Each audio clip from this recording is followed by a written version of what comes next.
Life isn't only black and white. Somewhere in the grey lies the truth, where perspectives collide and stories connect. Welcome to the Black, White and Grey podcast. Let's have a conversation. Today's guest is one of the top music producers that I know, and I know a lot. I'll be honest with you. Mike and Angelo. Michelangelo.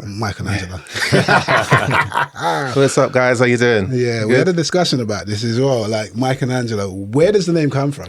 So, yeah, basically I used to just work at a studio when I was like 18, and there was a guy there, and there was about 5 or 6 of us, and he'd just call like everyone Michelangelo. It was almost just like a blanket name, like, because he didn't want to really remember anyone's names. He wasn't paying us. He's a smart one guy. of them ones. Yeah. And just over time, like everyone else dropped out. They stopped coming, and I was like the last one there. And I spent like 3-4 years there working for free, just trying to learn the trade at that time because I was straight out of college. Just wanted to be in the studio. Didn't really have any technology at home. Back there, those days, you couldn't really get software in the same way. So it was just kind of like, and he had like a real full-fledged studio. It was in a complex in Hackney Downs. Wow. So like, you had like Mike Skinner, he used to work next door. This is what, pre-2012? This is back in the day. Yeah, this is back in the day. Hackney was a shitter. Yeah, exactly. It was like a crack building, bro. Like, was it really? Yeah. Like you go all the way up to the top, and like you go up the stairs, and you see people shoot. 100%. Like yeah. So I worked there for years and years, but over the years, like that was like my entry point into the business. Wicked. So I got to engineer, got to produce, and just soak up the industry. Pick up on that? Because like obviously the story back in the day was you'd hang around the right people, and occasionally you'd be making some teas and some coffees, running some errands, and then they say, actually, you know what, set the mixing desk up or something, or do some little bits and pieces. So how do you get from kind of being around the space and learning to them saying, you know what, get your hands dirty? You know what it was? It was just being in the room, and then just that passion and that willingness to like want to help or do something. Like I'd make your tea for you, no shame. Like how many sugars? You know what I mean? It was that attitude, just being in the room, showing like you're dependable. That like if the head engineering or the head producer like would look and he needs something, you're there to get it. And then I was doing like 12-hour days back in those days. For free? Yeah, didn't drive. We finished late, like 2 a.m. So it's like night bus home, back to Brixton. Like it was just, but I was just to be there. And then like there's one day where he had to get up and do something, and he just told me to like record. And he had like, I can't remember, he had a group of artists in there. And they weren't great, but I just sat and I just started recording. Like one guy like did like 100 takes to get like 4 bars right. Like he couldn't get right 100 takes, and I sat there patiently and just kept cutting, like just kept pressing record, and coaching him through it. Like because it was a I would say it was like amateur professional studio, you know what I'm saying? So it was like there was a lot of come up people. Yeah, it was on your way. So it's like I just kept cutting. I didn't complain. Was hungry, like hadn't eaten all day, but I'm just recording because they're the worst ones. Though, but this is like for me, like at that time, this was his dream. Yeah, I'm in the studio, like I'm recording, and it was back in those days, big mixing desk, you needed all that analog. Yeah, exactly. So you've got to remember the settings. This is it. So it's like like just to be in it and to taste it and to get like first-hand direct experience, because up until that point, YouTube was like my teacher. So like I'd be watching all the producers, like back in the day, like Ryan Leslie, people that were coming up that were just fire, and you watch and you can learn, but to be there and to get that first-hand direct experience was everything. It's unique, isn't it? When did you decide that you wanted to be a producer? Like when was it that at which point in your life you think, this is it, I'm going to sacrifice 4 years of my life to work for free and travel from East London to South London to do this? Well, so like for me, I mean, I've always had the direction of music since I was 6. So I would play instruments. The passion was just there, just early. Didn't know why. My dad used to say it to me all the time. He's like, you're lucky, you've got direction. I took it for granted. Because I was just I got a free scholarship to go and study instruments because they could see talent. We couldn't afford it. I'm like 1 of 5, single mum. It was hardcore stuff. So they gave me a free scholarship. So I just used to play and do all that kind of stuff. As I got to college, I was like, okay, there was like 3 forks in the road. It was like producer, it was like, music management, or it was artists. Yeah. And I would sit there, because I used to love and watch the Brits. I used to watch the Mobiles. Yeah. No, this is back in like MasterCard sponsorship days. So this is like So Solid. Yeah, exactly. Yeah. And all these guys, you know, when the UK scene really started to burst. And I just used to like imagine 3 different timelines. Like one as a producer, like, okay, how does it go? I used to literally see it just manifest. So I'd be like, okay. And then I would think about music management, and I'd see me like managing artists. I was like, you know, but I was really like just tapping into my imagination, like believing what I was seeing internally. And then I would see it as an artist, you know, and I was like, okay, that's cool. But the artist thing for me, I wasn't convinced. I was like, okay, like production is a discipline. Yeah, and you get to mark your own homework. Plus, you get the longevity of your career. If you put the discipline, the hard work, and you are the best, you can really stick around. Exactly. Whereas I think artists, it's like sometimes they just fall out of favor for no really good reason. They're still putting out great work, but people just. I mean, I think that's more of a reflection of the industry, and not the people. The management, right? Like the artist management Exactly. on top going, I'm the So, kingmaker. are you able to dive in on that? Because Yeah. I just kind of think like singing is a discipline. Being an artist, that's also a discipline, but you're at the mercy of the perspectives around you. You need social validation for people to really engage you. So for me, like production, it was just like, look, I can sit in a room, I don't need no one. Yeah. I can just craft, I can learn. And part of like the cheat code for me was to recreate. You could always recreate. So as you recreate in the beginning, you learn and train taste. So I would take 40 of like Timbaland's tracks back in the day. Yeah. I'd recreate all of them to like almost as identical as I could You know get. what? My friend used to do that. He's passed away now, and he used to do that with Jay Dilla. Yeah, So he exactly. used to take Because all the Jay Dillas you and learn some recreate. taste. Yeah. So I did that with Tim, Brian Michael Clark's, all those piano riffs, all that kind of stuff. Did 40 of those. Scott Storch, 40 of those. Storch, great. Dark Child, 40 of those. I did about 10, 12 producers, like all the way up until like Red One, all these guys. Yeah, and like I just recreate, because then you understand like the science of how sounds fit together, what to do, what not to do. And when you spread it across so many producers, you take bits from each. And then that kind of creates something more original. Because people always talk about musical influence being like, it always sounds a bit disingenuous, like who influenced you. But actually when you're picking up little pieces and you fuse them together, it's like, that is in your DNA. You are influenced by Timbaland, this, and you're making something 100. new. That's the creativity. It's like then going, I'll level that up. Yeah. And then people cite you eventually, which would be the biggest form of flattery, right? Yeah, I think like creativity in itself is like the final frontier for the human experience. You know, if you want to push yourself, try and be creative. You know, and it doesn't just stop at music. You could be creative in any endeavor. But for me, music and creativity literally is the final frontier. Like, because music is a language in itself. You have to learn to speak that language, and then you invent that language. Like the maturity of creativity is not just expression, but the innovation of expression. And that can come across in so many ways. So for me, that was like the challenge, and that push, that kind of glass ceiling. It was what I was always up against. My face has been up against the glass ceiling my whole life. And that challenge was what gave me more passion, and it recharged my passion and focus. It's almost like a vibration that gave you a feedback loop that energized your soul, innit? So, yeah, exactly. Because, you know, like for me personally, I obviously try to make music that I love and that I find interesting. But, you know, part of it is the validation with your peers, with the artists. You know, as you grow in your career, you realize that it's not just about you. If you're an artist and you come into the studio with me, I have an opportunity to help change your life, you know, to like help add to your life, add value to your life.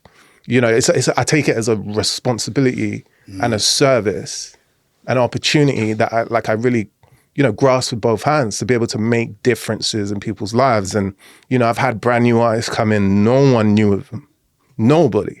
And I've made records for them that have helped change their careers. You go to their countries where they're from, you see these big billboards of them, you know, like they winning Grammys, you know, and as well, like people of color in countries that are not people of color countries. You know what I'm saying? So like you help to make a difference. And you know, music is that one thing that like it transcends color. And that's why, you know, like for me, like I said, I think it's the literally the final frontier. Yeah, it's I wish we explained that better to just people. Gems. Right? It all starts with. I think everybody starts in their soul with this percussion, just a beat that like is what you move to. It's kind of matches your internal rhythm, right? And some people, and then you can elevate that for crowds, but you can start. Everybody can agree that once you hear to something that gets you moving. It's the idea. I think what people don't realize is the body's predominantly water. And if you play any sound frequency through water, it vibrates. That's true. That's why when we listen to music, it vibrates through us. So that it's all energy. It's just energy transference. And that's why it is the final frontier. We can't stop it. It's so pure. It's so pure. Yeah, the music has got like a... It's one thing I love about what you just said is when you have those true artist-producer relationship and collaborations, they both almost like elevate each other, and it goes back and forth, and then they bring out the best in both of them, because I think the producer suddenly sees something that excites them at an angle, and then the artist is like going, wow, I'm zinging off this collaboration, and that is like... That's magic though, that's magic. Yeah, definitely, because, you know, there is one thing creating in the room on your own, you know, but then it's a whole different, literally whole different dimension when you're in with an artist, or you're in with a writer, or you're just in with anybody else, another observer. Like when you have more than one person sharing that same moment, like that moment compounds in value. You know, because there's more than one perspective. So like collaboration and perspective, even if one perspective is passive, still shapes that moment. Right. So someone like just in the back of the studio watching you changes what you do. You know, it shifts how you hear what you do, as opposed to you being there alone. So the art of collaboration, like the first few years, I would just be at home, never left. Summertime, middle of the day, sun's out, in my bedroom at my parents' house, curtains fully drawn. My dad used to be like, he never leaves the house. He never leaves the yard. Never, because I was just like, you know, I'd get up at 7 a.m., roll out of bed, straight into the producer seat, recreate some stuff. I used to, you know, I'd make my own compositions before 9 a.m. sometimes, you know, and I just be making music. So there was that phase, like you train and you craft.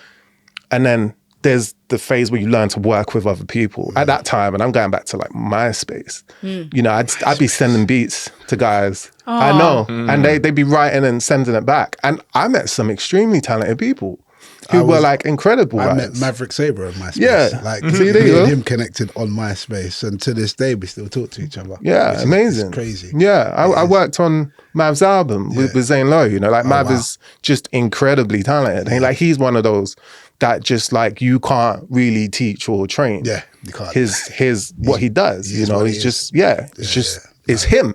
So, you know, like learning to collaborate though was like a whole other phase. And that was what really brought the best out in me, because my job almost became like, I'm your stylist in an audio form, you know? So like you come in, I listen to everything that you've done, where you've been, where you want to go, what, you know, how you feeling, what you've been through. And then we take all of that information. I'm almost like your therapist for the first hour. Take all that information, and then I style and create something which is very different from everything you've done. There's no point trying to copy what you got, you know, but like piecing that puzzle together to find a new, I wouldn't go as far to say identity, but definitely a new sonic signature for where I think it should go. And that was like my thesis for like how I would work. Often receptive? Like some people, do you think they're quite stubborn to say, well, this is what has been working for me? You're not introduced. How did you manage to convince them to do that? I think like when it's right, no one needs convincing. Oh, right. Okay. You know, show them the way. I also think that's probably the reason why they come to you, because that's your way, right? So it's like, if I'm coming to you, I've had enough of that and I need something different. But a lot of people don't know what that is. And like there's a super well-known artist, I don't want to call him out on camera, but like, you know, he came in, we just put a single out recently, but he came into the studio, he played me loads of songs by like some of the biggest producers, biggest writers. He's incredible voice, incredible act, you know, millions of streams, right? Probably 1 billion streams and millions of monthly listeners streams. And he was like, look at this. He got his laptop and he was just scrolling. And there was like 1,000, he showed me like 1,000 songs. And he was like, yeah, this is just this year. Wow. You know, and so he's working. He has no shortage of collaborators. He has the best talent around him. He had all these songs. So I was just like, why don't you just put one of those out? You know, because they all sound dope. And for whatever reason, something was still missing, even though we had literally all these hits. And, you know, I'm sitting there like, I don't even know where we're going to go with this. And yet, you know, we started a couple ideas, and the second one that we got to became his next single. And he was like, that's it. That's what I've been looking for. They call that the magic moment. There's that thing where you just know.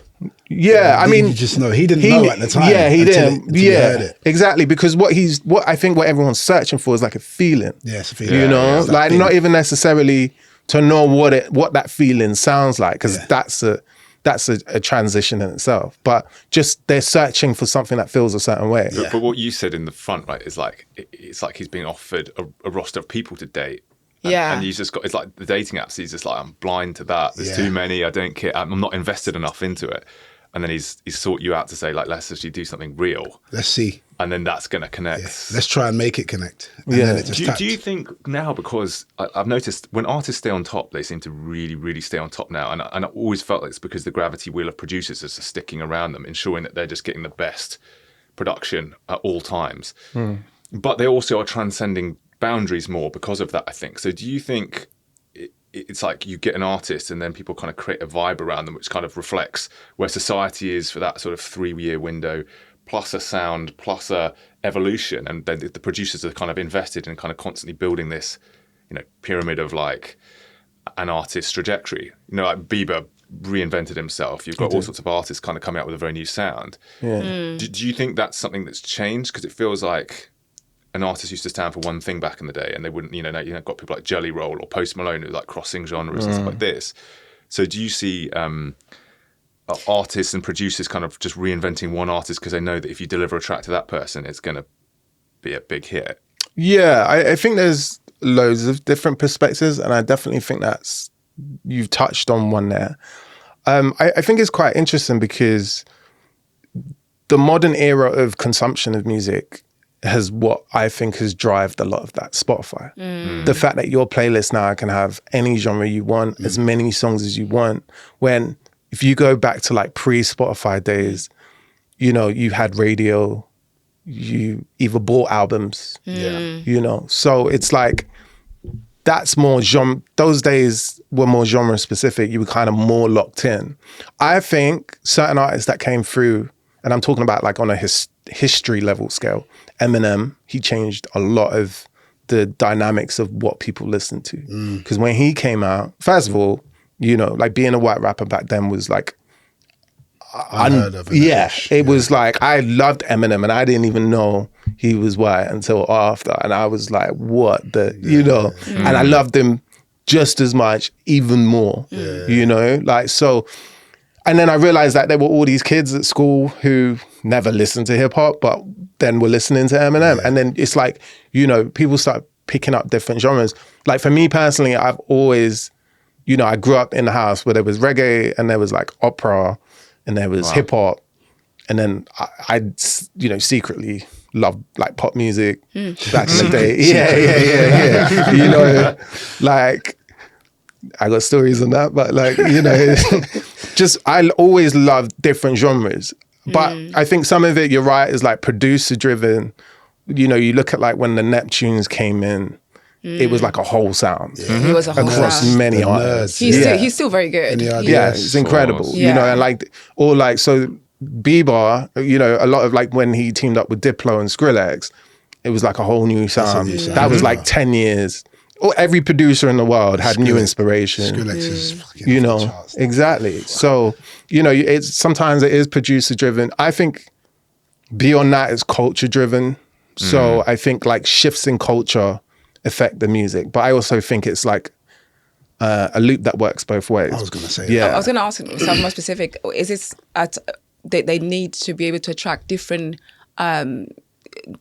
different audience. So, for instance, let's say that I feel like Drake is a representation of someone that has been quite agile and transcending from one genre to another consistently. You can have a Drake song and a bit of a UK sound to it, and then by winter, he has a hip hop song that makes you feel like a bit of a gangster. And that I don't know, he can constantly change. Do you think it's a way to stay relevant? Is it a way to be able to gain more audience? Like in business, we would say more of market share. So is he trying to attract more market share by doing that? Because you get more Drake's fans. one of the biggest artists in the world. 15 years. I just think maybe he's bored and wants to do new stuff. Okay. You know, I think maybe he's just, how many of the same sounding type Drake beats you're gonna bang and sing. You know, maybe he has that freedom now to do other things and experiment and go against the grain and break the rules and be unconventional and all that kind of stuff. You know, it's kind of like different points in different careers lead to different decisions. You know, like some of the most different types of music that Drake does are actually the least popular. You know, because people love him for what he invented, you know, and you never, I think any artist you could probably ask, you don't want to be pigeonholed forever. You know, you want to move into something new. You know, back in the 80s, people were able to create like becoming immortal, like Michael Jackson, Whitney Houston, and I just don't feel that there are, Celine Dion, if you want to go there, there are so many artists that have been able to stay relevant for generation after generation after generation. Do you think that doing that will become is it like selling your soul by trying to attract so many individuals? Will it stop artists from being immortalized again, like Michael Jackson has been? I think sometimes, like, because we're still in that era, maybe we can't see or give certain artists flowers now. Okay. That when this era passes and the next era comes, we might look back and be like, oh shit, you know, they were legends or whatever. I just kind of feel like every era, when you're in it, it's just an experience. And sometimes in hindsight, you know, you look back and you think like, everyone knew Michael Jackson was a star at the time. You know, it was no secret. But I just kind of feel like the eras, when they're there, it can be hard to kind of quantify that. I think as well, I think part of that's down to what you touched on earlier with the idea of consumership and how we consumed music. Remember years ago, it was about albums and then you was locked into a specific genre. Now we got so much variety of choice. But he has been able to do, he went to India, to Africa. Michael Jackson is well known, he's probably one of the most well-known artists in the world. Yeah, globally. but his pocket of music was in a specific genre, right? So even though it transcended cultures, it was still in a specific genre. You get a hip-hop artist doing the same thing. That genre is not as big at the time as pop was. So they have to then cross over into popular music to become a global artist.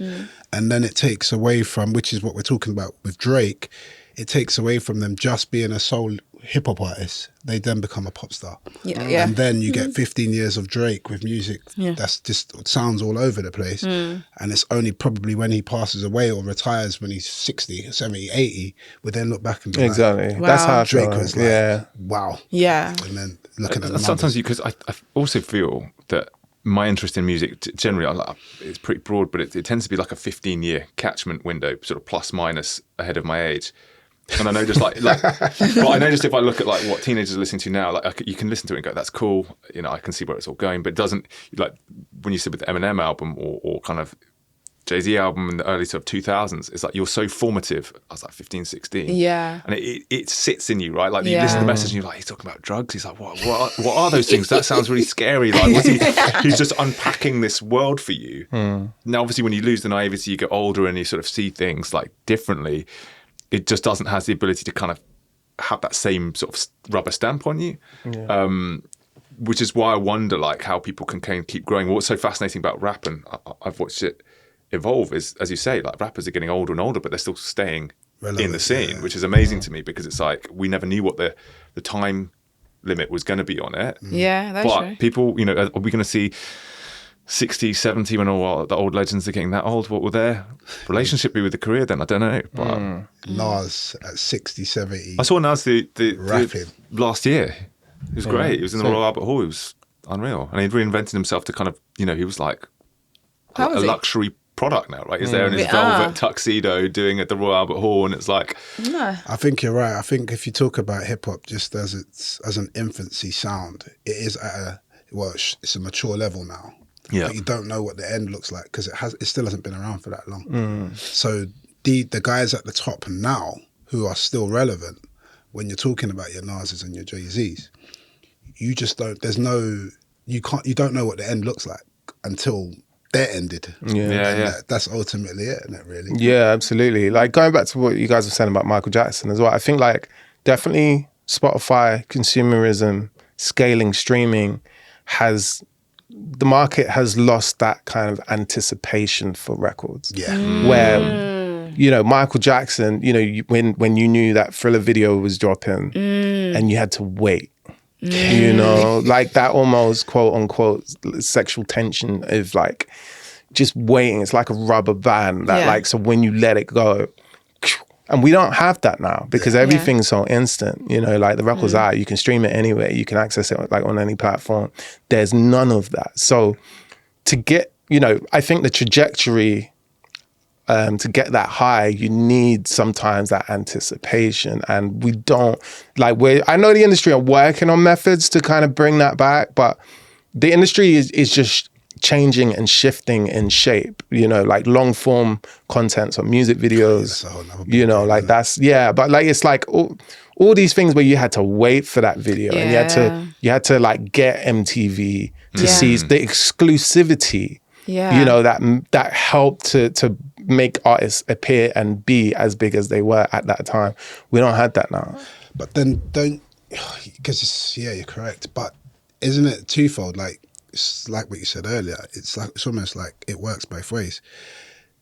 Us as consumers, if we're not prepared for that no more, because now, like you said, if you're telling me you're dropping something and I've got to wait, I've gone. Exactly. So now, do we not have to, or does the industry not have to find a way to also shape consumerism outside of the industry to kind of psychologically program us to that phase of waiting and anticipation again?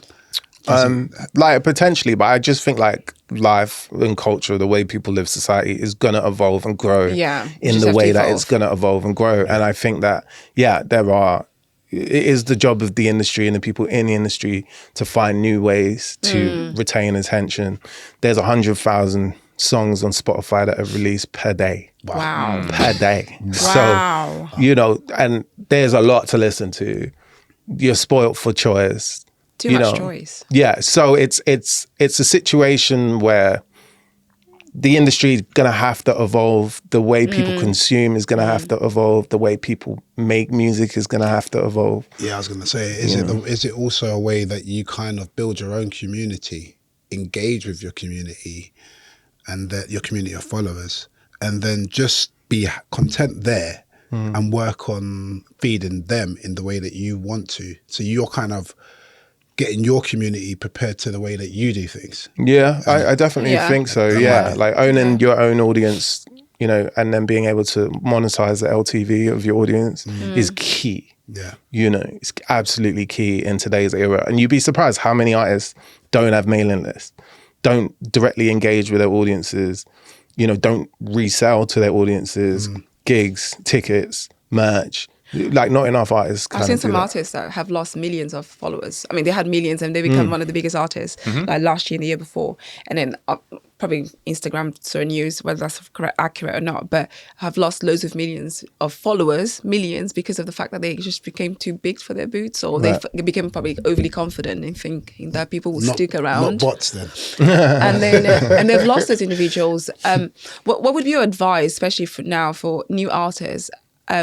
How to keep people engaged? How do you, especially with the competition of having 100,000 songs being released every day? How would you say someone new that wants to become a big artist? What would you, other than talent? What's the next advice? So it's like being in like this. I compare it to like being in just this huge space, like a stadium with 100,000 people. Yeah, and that's 100,000 conversations that are going on. Why would someone come and listen to your conversation when there's 999 other conversations happening? Like, so the reason someone will come and want to hear what you're talking about is because if what you're saying is authentic, if it strikes a chord, if it's real, if it's honest, if it creates emotion. So these are the hallmarks and creative characteristics that artists need to deploy into their music in order to get that one person who's surrounded by 100,000 conversations to tune into yours. You know what I'm saying? So like, if what you're saying really has resonance, if what you're saying really impacts, you know, one idea can shape someone's life. You can give one idea and you can change someone's life. You don't have to give them money. You don't have to give them a job. You can give them one idea. This is like the universe that we live in, that ideas alone are currency. Yeah. You know? So it's like, I just compare the idea to that conversation analogy where it's like, you know, you have to bring something special to the table, you know, in terms of intellectual property. Do you also feel that they have to work twice as hard? I don't think so. I think it's a myth. The competition, no? I think off the chain nowadays, right? So like, actually, if you, like with Central C, it's like he had that hook in that song that just caught people on TikTok, had people spreading it. And What hook was that? but it was effective, right? As in, so like, I think I don't you're know right. It's more noisy, but I think when you get a little moment of acknowledgement, like the run with it. I definitely think, but I think like, you know, faith without hard work is dead, right? Like you have to work. You do have to work hard, but I think it's more important to work smart if you have interesting IP, so intellectual property. If you have interesting, not just ideas, but like new ways to do things, reimagining what an artist should sound like, reimagining what a song should sound like, reimagining what production should sound like. If you're in a space of reimagining, redefining rules, then it's not about, you know, it takes a lot of self-retrospective action to look at yourself, to reiterate in order to get to that stage.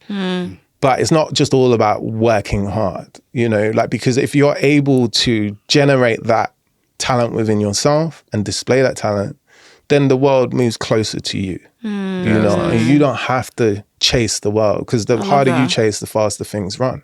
Yeah, you get that gravity. I absolutely love that. But it's a funny one with artists, right? Because I get the feeling that they propel up, and then they're surprised by the success, and then they want to repeat the success, and then it almost becomes self-conscious, and then the thing that came so naturally, which was just that like hedonistic push to the top, becomes actually somebody's given me a microphone in that stadium of 100,000 people and asked me what to say next. And then I always wonder, like, how do you deal with an artist that's become, I guess, self-conscious and needs some fresh direction, but also doesn't want to break the pattern of what they need to be successful?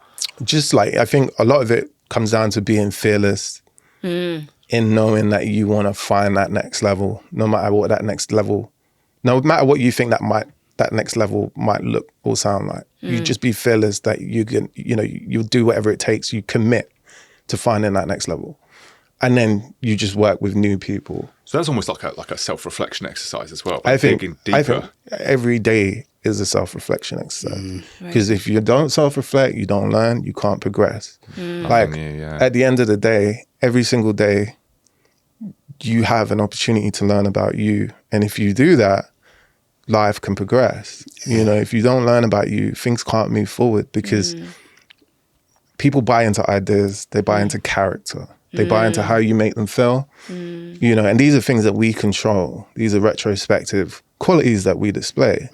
So self-reflection is the only way to progress. I love that. But how are we competing now with AI, given that now AI is creating songs? There's a song of 50 Cent. You probably guys went viral. Many Men, where now AI transformed it into a blues song. How do we compete as new art? But you're not just competing with humans, you're competing with AI, which is so much faster than we are at this point, and or slightly more sophisticated in terms of getting things done quickly. How would an artist compete with AI as well? Well, I don't think you compete with AI. I think you collaborate with AI. And you teach and train AI how to collaborate. I think collaboration is the way forward. I think, you know, the technology is a tool. This is like a very old saying, just like an axe is to either chop down a tree to get firewood to keep your house warm back in the day, or to take it and slay your neighbor. It's not the axe, it's the people that use the axe. Same with AI, it's a tool. So when you see certain movements of technology that lean to the left, so in other words, not helpful, but like in more of a competitive space, it's people behind the tool that are shifting it that way. It's not AI itself. AI is an incredible collaborator, and ultimately it's down to the users to find ways to collaborate with AI Amazing. to improve humanity. We shouldn't feel intimidated by it then. No, I think it's an incredible instrument. You know, it's an instrument like a piano. Okay. You know, to me, that's a good. I play that. You know what I mean? I collaborate with ChatGPT in the way I collaborate with you in the studio. Yeah. You know, or with anyone. I like that. You know, I bounce my idea. I reiterate and refine my idea. You know, and this is why I go back to the world of ideas, which is to me like a physical world, because everything in this room was an idea, right? So the world of ideas in itself, even before people create them, to me is a physical space. And you, like I said, one idea can change your whole life. It can change your whole legacy, your Absolutely. kids you don't even meet. One idea you have today. Yeah. Right. So my perspective on it is, when you have an idea, and I don't want to put limitations on it, but I think that everybody might have at least a few incredibly special ideas throughout their lifetime. I agree. Yeah. Everybody. I really do think that. Like people, you know, there's a lot of stuff that people would disagree, but I really do. If you look deep enough and if you sit with your thoughts long enough, and that's part of like social media, people don't want to be alone with their thoughts. Yeah. They want to be on Instagram. It's crazy, isn't it? With your ideas, the sum of all the collective social media, as you say, you're not bringing anything new to the table. Or you might do, but it's going to be so heavily like impregnated with this idea of this kind of collective noise. But I totally agree. I think to inherently believe in the ideas of humans is optimism. It's like the very basic reason that we're all here doing what we do. And a really nice thing you touched on, which is we all exist in prior knowledge, right? Like the chairs, the microphones. We didn't invent these things. They're knowledge that was developed, we get to benefit from. So AI will be another tool that if we do what humans do best, we'll sit on the surface of and keep creatively repurposing. And the more it sort of thinks it knows us, the more we should be moving in a different direction to sample, you know, because what we get to do is live in physical space and have a feeling about that. I feel uneasy, I feel stressed, I feel angry. AI is not going to feel angry about its circumstances. And we can, and I think, particularly with some emergent music scenes, it's actually born out of anger and frustration, and that's kind of what made it so good. So yeah, I share your optimism. Yeah, Michael, throughout your journey, you've mentioned, you know, how you started from obviously unpaid work for 4 years.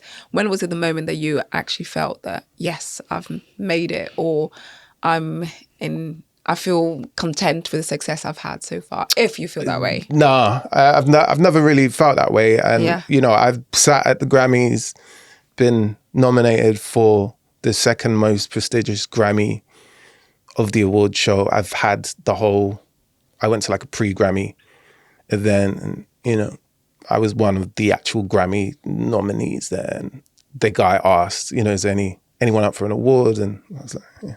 Everyone stood up and clapped for me, bro. And, you know, it's like that feeling where it's like you just celebrated, you know? And so I for me though, like even by the time I got to the Grammys, I was there a long time ago, because I manifested that. I believed that I was already a winner.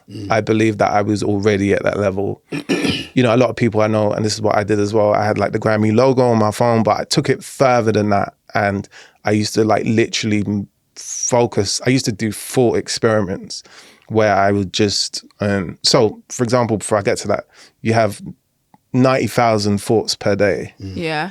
Might be more than that now, but last time I checked. You know, but the human brain, because the world is speeding up, so you probably have more thoughts than that now. But, you know, 90 plus thoughts a day. So if your daily experience is a reflection of the way you think, then you should pay more attention to what you're thinking. 100%. And so what I realized is that we, you know, for me personally, like there's everyone trains of thoughts. So I like envision like a station where trains leaving.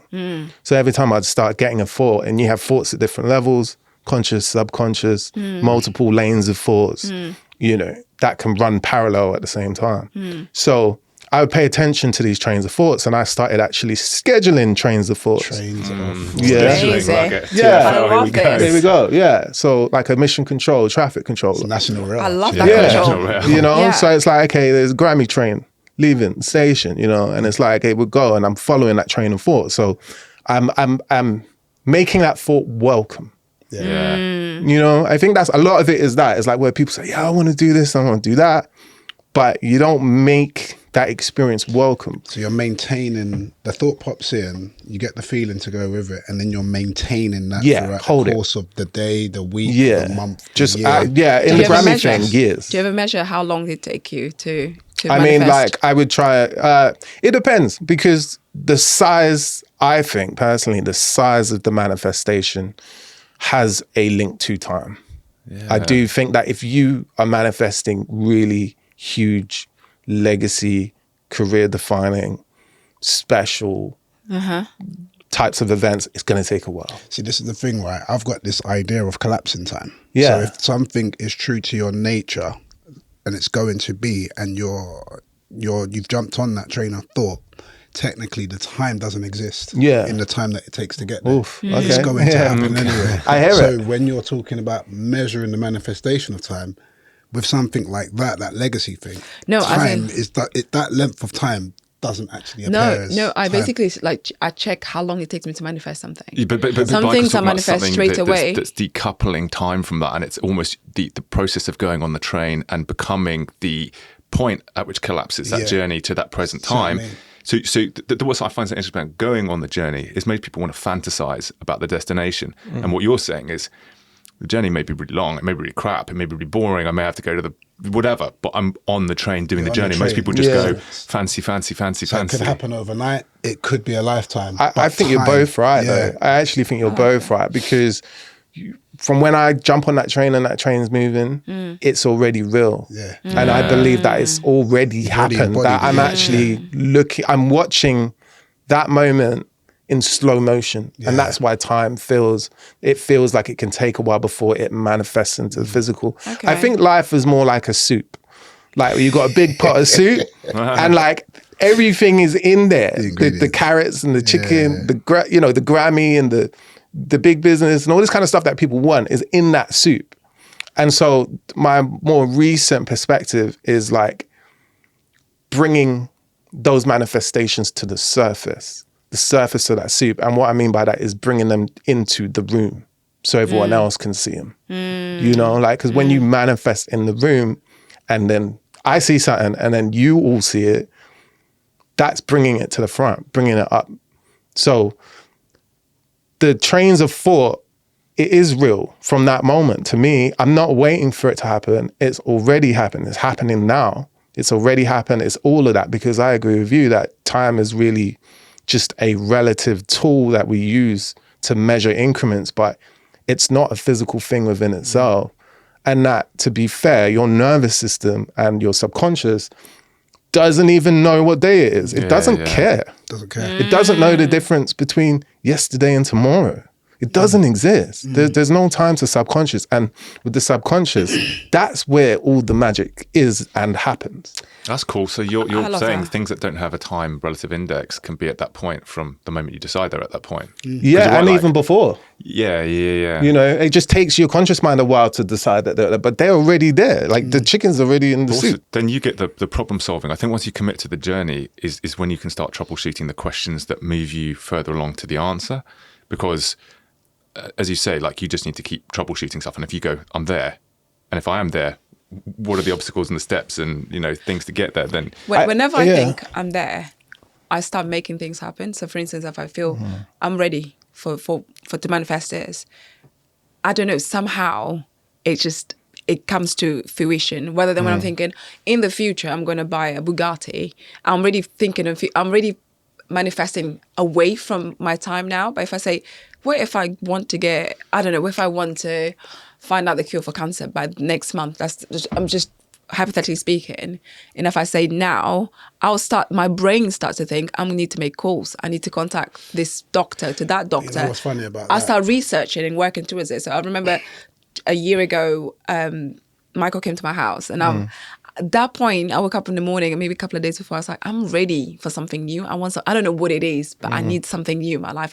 I'm just not happy. There's something else there for me.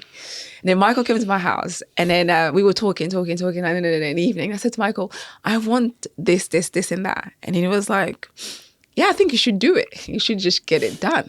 And you were part of my manifestation. You were an accessory to my manifestation. But at that point, I was ready for it. I woke up in the morning, I was like, I don't want this anymore. There's another level I need to achieve. It was already in the soup, right? He said it was in the soup. So he made me, he brought to the surface. So I really like how detailed your explanation was. It was fantastic. That's great. I'd be interested in your opinion, right? But like, I think we can hack our own satisfaction. You can go Bugatti and you go, oh yeah, Bugatti. And then your brain goes, yeah, I feel like I've got one. And then you start thinking, it's probably too expensive. And so you walk back because you kind of got that hit of, I've got it. Because your brain's gone, this is what it feel like, this is what it look like. And then you kind of go, do I really want it? I don't know, maybe it sounds like a hassle. I actually did that thought. I was like, I want a Bugatti because I saw loads of videos, and I thought, where am I going with a Bugatti? What, to the shop, to Sainsbury's, to Waitrose? Exactly. And when am I even going to drive in London? In the UK, there's so many cameras. Why do I need a Bugatti in England?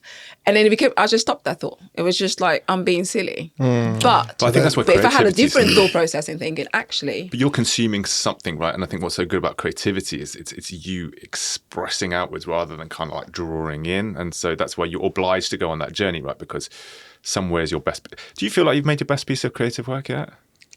Great question. I mean, what is the best piece? Well, have you had a moment where you go on, look, if it's like a mountain range and I go, many. But that one is... That song defines you. Do you have one? Many, but it's like, because when you're talking about creativity in soup, that pot don't stop. That's the biggest pot you could ever imagine.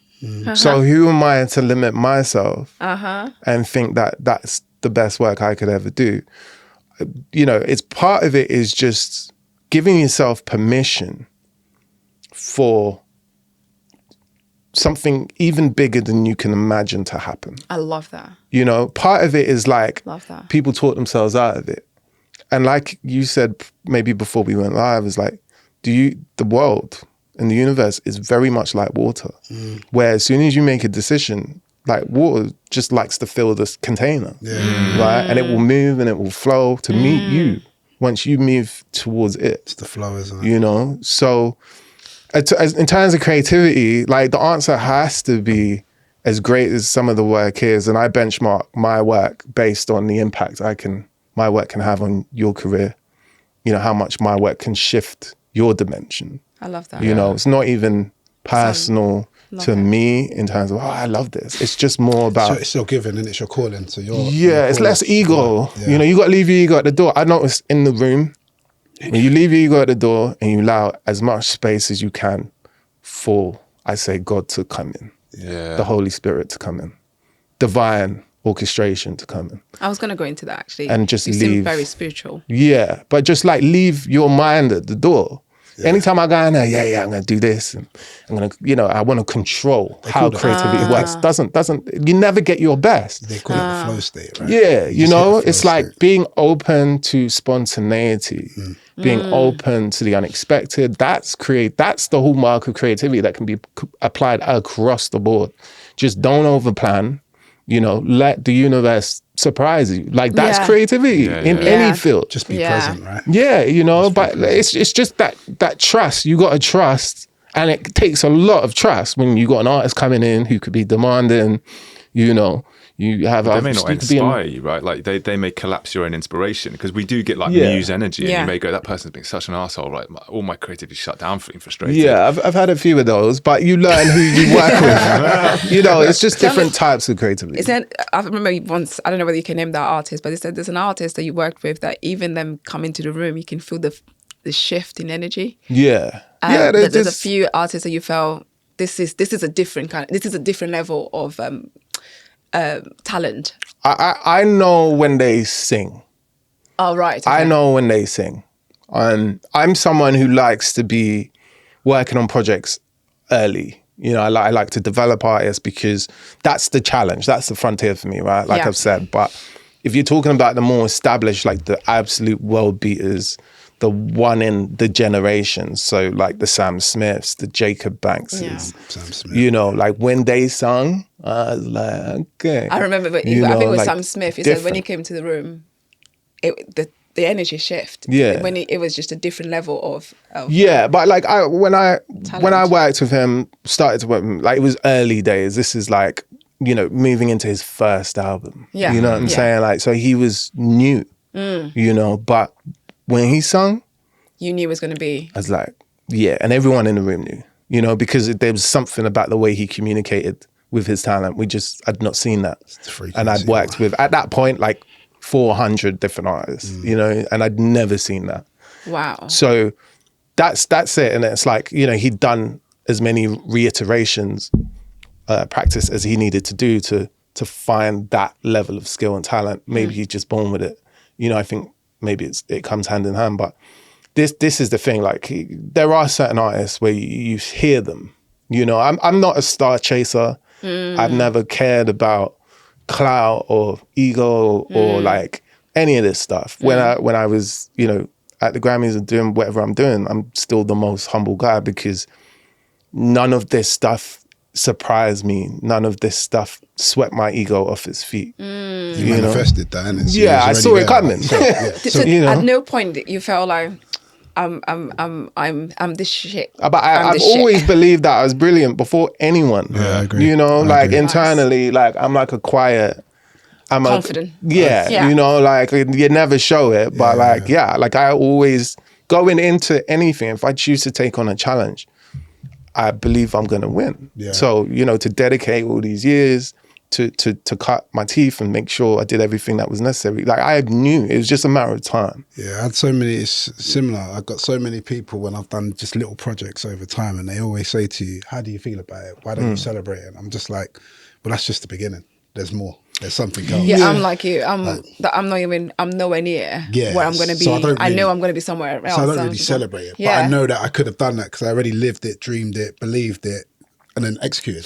But then So I it's think like, that makes us humble. It helps me stay grounded and feel I'm still not that good as I think I can be. Yeah. I think it's a way for us to continue to work on our craft, to continue to explore, continue to let the creativity, you know. Well, I wonder if take we us. project that onto people like Michael, right? Because you know that you've been there with yourself the 99.999% of the time when you're just working. Yeah. And then you pop up and get a Grammy, and everyone goes, "Dude, wow, Grammy!" And you're like, "I've probably got to get back to the studio." Yeah, in a couple of hours' literally. time, and I'm going to go. Literally. I'm gonna go Is that straight how you back to work? doing. Yeah, but you know, I think for me, like the celebration thing is really the way I celebrate is gratitude. Yeah. You Okay, know, how do you demonstrate gratitude?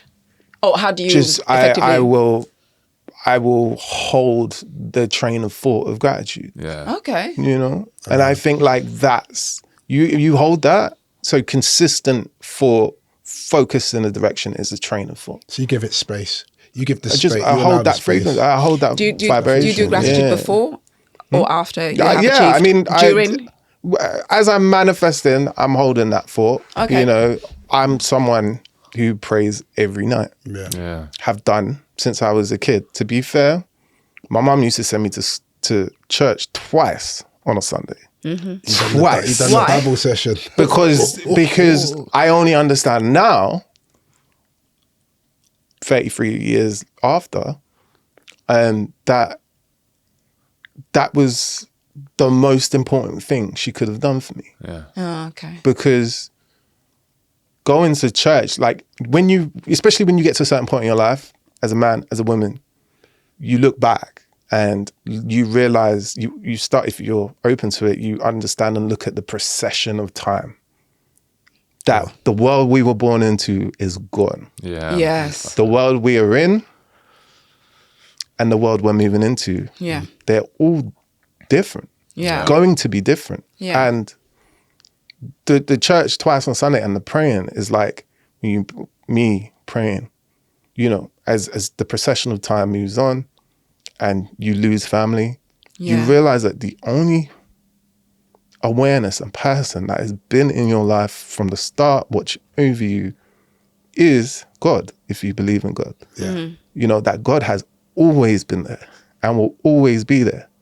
And if you're having kids in the future, your kids come. I've got a son now. But, you know, love them to death. Love my partner to death. Yay. But my God has always been there for me, you know, always, since the beginning. So my prayers begin with gratitude. So then the double sessions that of church that your mum forced you to do, which you now do voluntary. Well, I mean, you know, it's just like- if you can. It was like, but it was like the training, because it's what you've learned to focus on as you grow up. So that now as a man, you know, I have a strong focus on God. If I didn't go to church as a kid, it's likely I might not have a strong. It's highly probable. So it's almost like you've got a strong focus on God, which allows you to have a strong focus on gratitude.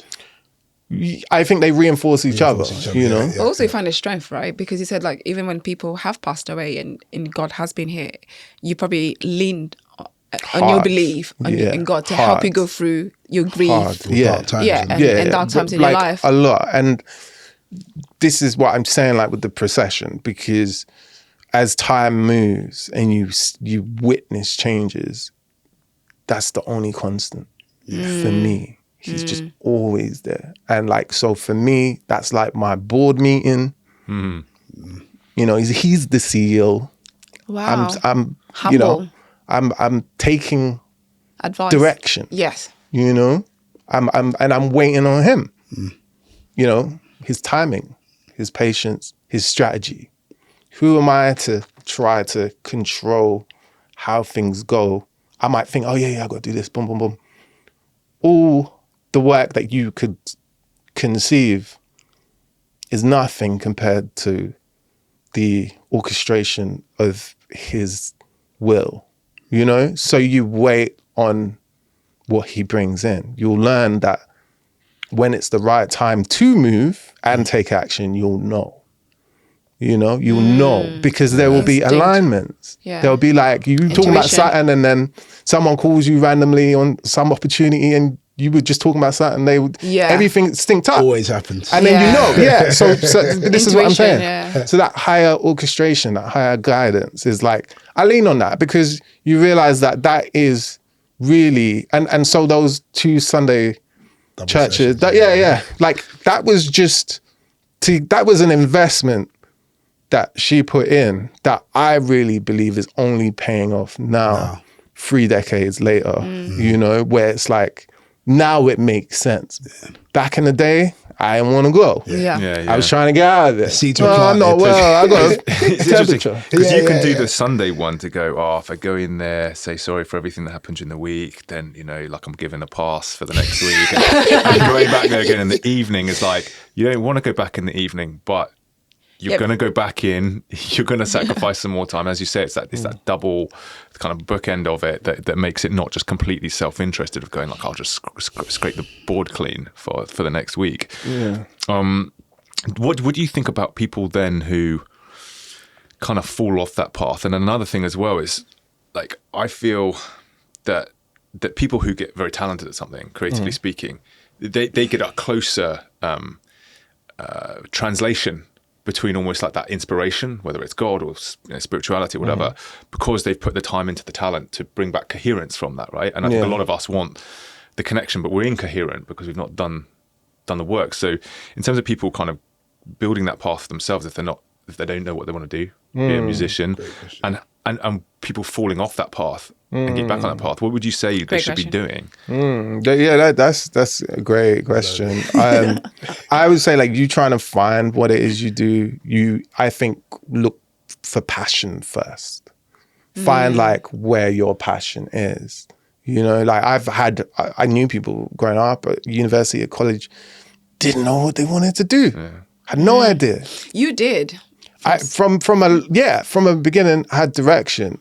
And very grateful for that. But like, in terms of people, you know, and it gets harder as you get older because, you know, more commitments, you don't have that flexibility, that freedom to explore. But for people, if you're young enough, you know, college, going into uni and stuff, just explore, like try different things, you know, and gauge on a rating system, like how passionate you are. Because if you follow the passion to find the work, then it never feels like work.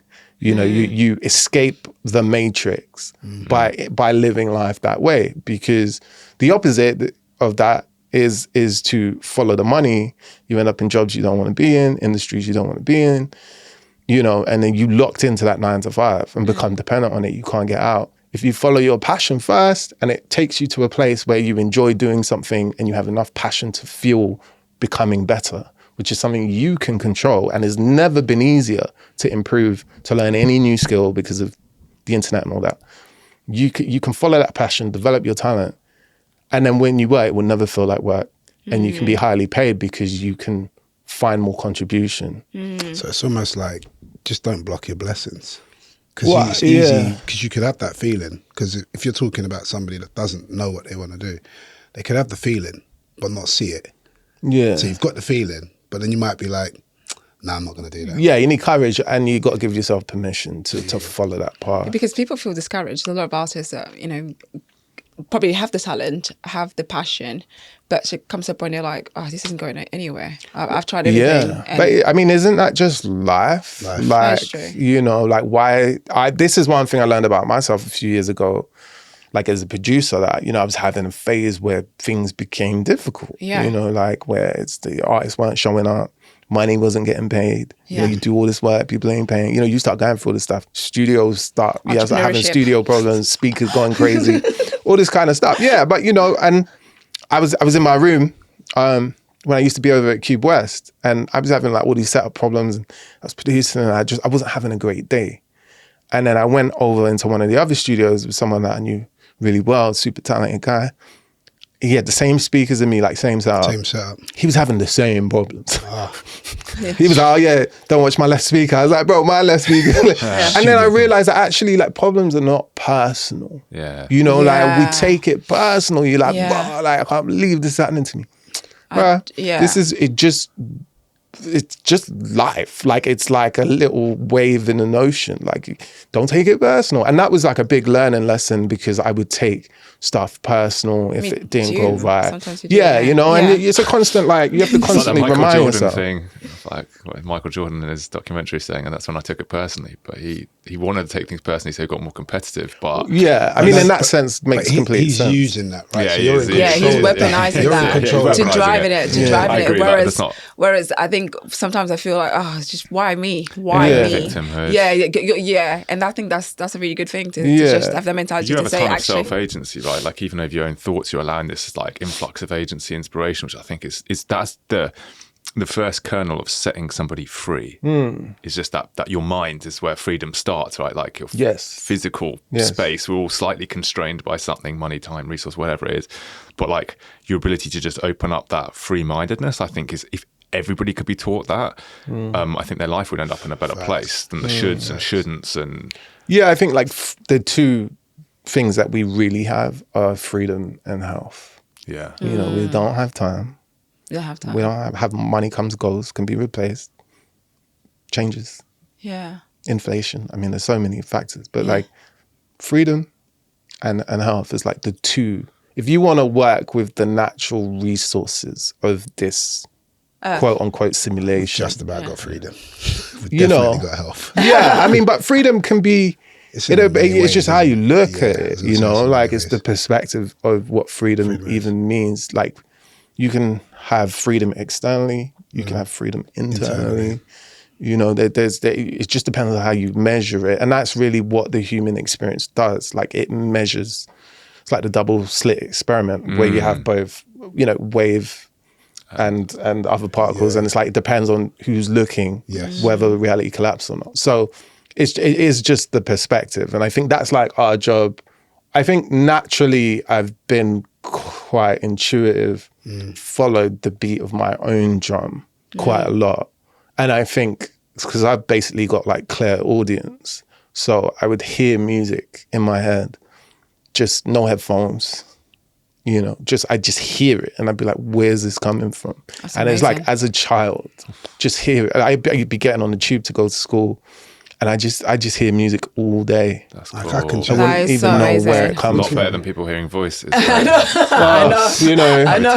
this is the thing. I mean, I honestly think it kind of might almost be, if you go deep enough, the same two channels of the same thing. source. It is the same thing. Like you know? two wires on a mixing just desk getting different. plugged in No, next to each other. I honestly think it's the same thing. It's just how he's tuned into that frequency. Yeah. as opposed to Exactly. how they're Music tuned sits into Yeah. before language, right? Like music comes before language. So I Rhythm, wonder if people sound. suddenly hit the abstraction layer of language, and then that's the communication feedback loop between, let's say, subconscious, conscious. Yeah. If that isn't it's someone's sign to say that's my calling, you'll be able to listen to music without. Yeah, this Then is I don't it. know You're what like, else may can as well God make it give good you if to it's show gonna you that keep- this is what you're meant to be And doing. all kinds. Like, I'm talking symphonies, like actual like classical sounding stuff. Have you ever seen the crossovers between people? I always say about this guy Johnny Goodwin, who was from Radiohead, and he obviously everybody knows Radiohead, and then he did a musical film score in classical. It's absolutely stunning. Right, okay, yeah, and he I've seen just that. his ability to just do that composition. I was like, this guy's unbelievably talented, but also diverse enough to just go, I'll accept the inspiration as it comes. Yeah. I don't want to ask this question, but if you're going to take people who, as producers, you just go, yeah, I'm super inspired by them, or like the gods of production, without kind of putting them on a pedestal that Yeah. I know what the question is. do you know what I mean? Like, who do you sit there? Because obviously people talk about Kanye and he's always pushing frontiers and always mixing up. And I always respect that. Like, I've always gone, I think it's great. He's on a journey and he's always given me something where I've gone, wow, that album's different. And I can really love some of the tracks. I really, when he's just going don to don to don, I'm like, okay, this is challenging me. But do you have anybody where you go, like, that really pulls apart my perception? Mic that way for you. Oh yeah, like I really respect his creativity, Yeah. I really do. In terms of UK, like Labyrinth, is someone who's just carved himself out as a goat, he's just very himself, and I just kind of feel like for me, in terms of creativity, like we're having some technicals, but me in terms of creativity, like I've just always, I stopped watching other people. Yeah. I stopped following what other people are doing. I started my career, just recreating a lot of stuff. Yeah. But it got to a point where I actually stopped following. And I looked within, I turned the perspective around and thought, okay, what can I reimagine? Yeah. What can I contribute? What's coming from me? What's my perspective? And that's like a big challenge. It's hard to reimagine what music should sound like, what artists should do next. These are like images and sounds beyond the veil. I won't even know until after I've done it. That's kind of how it works. I can't go in and you never figure it out. It just happens. You sit down to do it, it becomes, and then you're like, oh, okay. That's what it should have been. Like, and that's why, that level of creativity and making it happen, because there's pressure, people sitting behind you, as the producer as well, you're the one who's responsible. If you're the songwriter, okay, if the producer doesn't deliver or whatever, like, it's on them. It's first layer, isn't it? Yeah, so you're very front facing, like you're the one that delivers the songs, so it's one of these ones where, you're called on to make it happen, to bring that magic. And so leave space for the unexpected. I'd rather do that and crash and burn than just sit there every day and try to control everything and never make anything special. I love that. That's trust. We can chat to you for days, man, hours. Yeah. Like the gems Fascinating. that you drop and the knowledge that you've got behind life, let alone just music, just a life.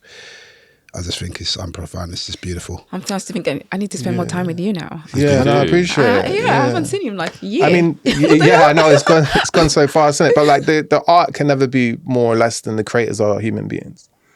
But that's not me. That's Quincy Jones. Yeah, I was gonna say. Rest in peace. But like, Still a bar, though. it is. And like, I read it in his book. I read his book well over 10 times. I just would read it. I lived his life through that book. Start to finish, and just try to soak up the psychology, because he's one of the GOATs, period. If not the GOAT, period. So, yeah, you know, but I took that line out of that book and I was like, you know, okay, how do I work on me?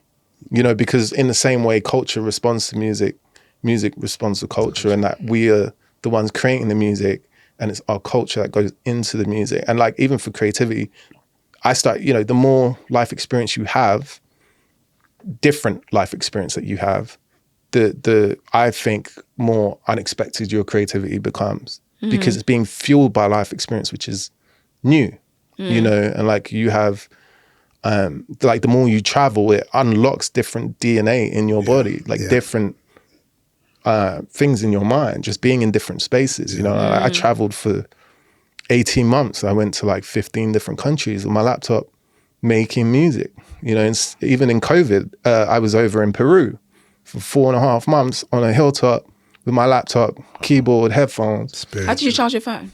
Your laptop? I had a charger and just plug it in. I'm just thinking that. I mean, you know, like, I'm being funny. yeah. I went to Brazil. Beautiful. I was in Dubai a few times. I was in like all over Europe, like, and I just traveled to different places creating, you know, and it's just trying to find. It was soul searching, but allowing that life experience to flow back into my. It was almost process. like you're cleansing. Yeah, I think so. To rebalance and realign. Yeah, you know, and just all that life experience floods into the collaboration and the collaborative spirit, you know, and it adds value to the music. Where can people find you? So Instagram, Michael Angelo. That's the main place where I'm at. If you know, find me on LinkedIn as well, I'm there. And, you know, I got some new music coming as well, so we could talk about that. It's a great name, by the way. I can't wait to have you back, by the way. So. Thank you. Nice. Yeah, it's been great, man. If you enjoyed that and want to tap into more of our conversations, then please find us at the BWG podcast.